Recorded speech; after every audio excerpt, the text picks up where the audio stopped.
যোৱাকালি এটা নিউজ দেখিলোঁ।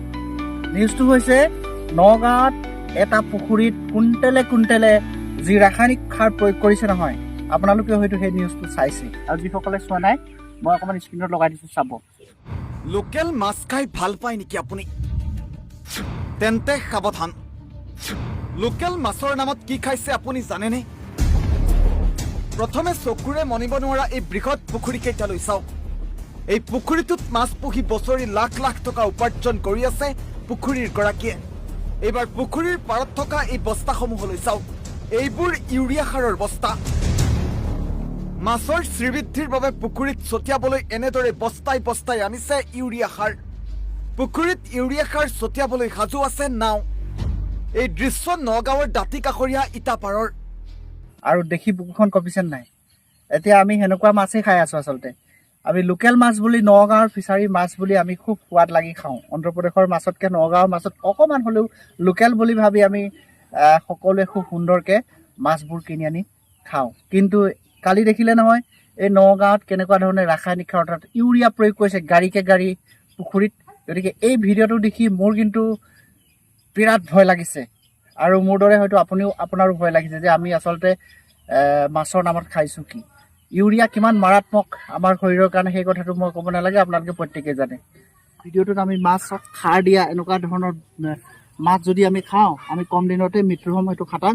গতিকে এই প্ৰশাসনেও এই এনেকুৱা মানুহবিলাক যিবিলাকে এনেকুৱা ধৰণে পুখুৰীত সাৰ প্ৰয়োগ কৰিছে, এইবিলাকক একশ্যন ল'ব লাগে। খুব সোনকালে এওঁলোকক এৰেষ্ট কৰিব লাগে। মানুহৰ দেহৰ লগত তেওঁলোকৰ অন্যায় কি হয়? মানুহৰ জীৱনৰ লগত তেওঁলোকে খেলা খেলিছে। কেমিকেলৰ লগত মানুহৰ জীৱনৰ লগত কিহৰ ধেমালি? ডাইৰেক্টলি ইউৰিয়া মাছক দিয়াটো কিমান সমীচীন তেওঁলোকে জানিব লাগিছিলে। আৰু সেইকাৰণে মই প্ৰশাসনক অনুৰোধ জনাওঁ যে এই যোৱাকালি যিটো বাতৰি তেওঁলোকে পৰিৱেশন কৰিলে, এই যিসকল লোকে এই দুৰ্নীতি কৰিছে, ফিচাৰীত ইউৰিয়া সাৰ প্ৰয়োগ কৰিছে গাড়ীকে গাড়ী, তেওঁলোকক সোনকালে অনতিপলমে এৰেষ্ট কৰিব লাগে আৰু ৰাইজৰ সন্মুখলৈ আনিব লাগে। তেতিয়াহে দ্বিতীয়জনে হয়তো এনেকুৱাবিলাক কাম কৰিবলৈ সুবিধা নাপাব। কিছু অসাধু ব্যৱসায়ী বুলি ক'ব লাগিব। একদম বিৰাট মানে দেখিয়ে কেনেকুৱা লাগি গৈছে এই ভিডিঅ'টো চাই। অসাধু ব্যৱসায়ী কিছুমানে এইবিলাক কাম কৰিছে। এনেকুৱা ধৰণৰ কাম কৰিলে আমাৰ জীৱন নিশপতীয়া হৈ যাব।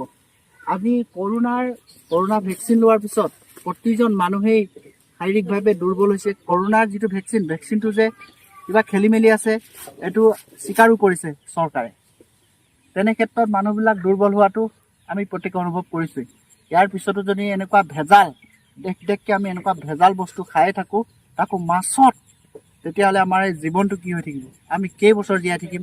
কেনেকুৱা ধৰণৰ ৰোগ হ'ব? আজিকালি সততে মানুহে কেঞ্চাৰ হয়, গেষ্ট্ৰিক আলচাৰ হয়, লিভাৰ হয়, লিভাৰৰ প্ৰব্লেম আহে, গেষ্ট্ৰাইটিছটো থাকেই। যিহেতু আজিৰ সময়ত লোকেল মাছ পাবলৈয়ে নাই। আপোনাৰ ৰৌ বৰালি লোকেল যি আপোনাৰ বিলৰ মাছটো পাবলৈ আজিকালি নাই। তেনে ক্ষেত্ৰত যদি আজি আমাৰ এনেকুৱা পৰিস্থিতিলৈ আহে, তেতিয়াহ'লে ভৱিষ্যতে আমাৰ কি হ'ব সেইটো ভগৱানেহে জানিব। আহক বন্ধুসকল, আমি মোৰ ভিডিঅ'ৰ পৰা এটাই সকলোকে মেছেজ দিব বিচাৰোঁ, আমি প্ৰত্যেকে ঘৰত দুজোপাকৈ শাক পাচলি লগাওঁ। যদি পাৰোঁ, যদি মাটি আছে, সৰুকৈ এটা ফিচাৰী কৰোঁ, পাৰিলে হাঁহ পাৰ দুটামান পোহোঁ, যাতে আমি লোকেল মাংস এটুকুৰা বা লোকেল মাছ এটুকুৰা খাব পাৰোঁ। যদি আমি সেই ব্যৱস্থাটো নকৰোঁ নহয়, তেনেহ'লে আমাৰ সতি সন্তান নষ্ট হ'ব। আমাৰ সতি সন্তান ভৱিষ্যতে বল আয়ুস একোৱেই নাথাকিব। আমি কম সময়তে পৃথিৱীৰ পৰা বিদায় ল'ব লাগিব, নিশকতীয়া সন্তান হ'ব। সেই গতিকে আমি প্ৰত্যেকেই এই কৰ্মসংস্কৃতিৰো অকণমান গঢ়ি তোলোঁ। আপোনালোকে মোৰ ভিডিঅ'সমূহ ইমান মৰম দিছে, ইমান আপোনালোকে মোৰ ভিডিঅ'সমূহ শ্বেয়াৰ কৰে, সকলোকে ধন্যবাদ। আৰু অনুগ্ৰহ কৰিছোঁ, যিসকলে এতিয়াও ফ'ল' কৰা নাই মোৰ ফেচবুক পেজটো ফ'ল' কৰিব আৰু মোৰ ইউটিউব চেনেলটো ছাবস্ক্ৰাইব কৰি থ'ব, যাতে এনেকুৱা ধৰণৰ ভিডিঅ' মই আকৌ আপোনালোকৰ মাজলৈ প্ৰেৰণ কৰিব পাৰোঁ। আপোনালোকে ছাবস্ক্ৰাইব আৰু ফ'ল' কৰিলে আমি উৎসাহ পাওঁ, আৰু উৎসাহৰ বলতেই এনেকুৱা ধৰণৰ ভিডিঅ' বনাবলৈ আমি পুনৰ প্ৰস্তুত হওঁ। তেন্তে আজিলৈ বাই বাই, ধন্যবাদ। পুনৰ লগ পাম এটি নতুন ভিডিঅ'ত। জয় অসম।